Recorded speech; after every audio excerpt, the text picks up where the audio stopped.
تأسس نادي الأهلي سنة 1907 على يد العديد من كبار الشخصيات في مصر، زي عمر لطفي بيه وأمين سامي باشا ومصطفى كامل وطلعت حرب.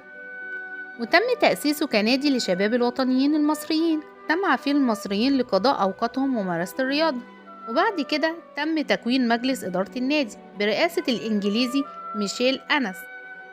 وسنة 1909 تم تأسيس أول ملعب كرة قدم في تاريخ النادي، وتطور هذا الملعب حتى أصبح الحالي ملعب التتش.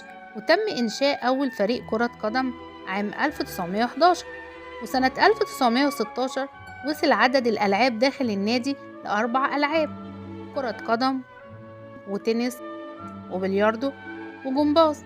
ومر على النادي الأهلي 15 رئيس، أولهم الإنجليزي ميشيل، مرورا بعزيز عزت باشا وعبد الخالق ثروت، مرورا بالأسطورة محمود الخطيب. ويعتبر الأهلي من أكثر الأندية المصرية والعربية والأفريقية في الحصول على البطولات، والتاني عالميا بعد ريال مدريد.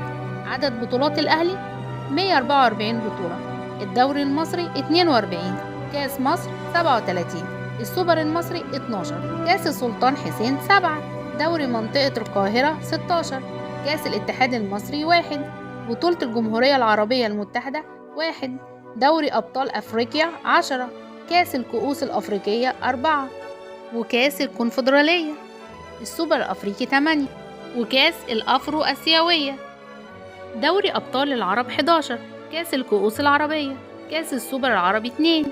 وكما شارك النادي الأهلي في كاس العالم للأندية 7 مرات، وحصل على البرونزية 3 مرات. وطبعا سيظل نادي الأهلي أعظم نادي في الكون.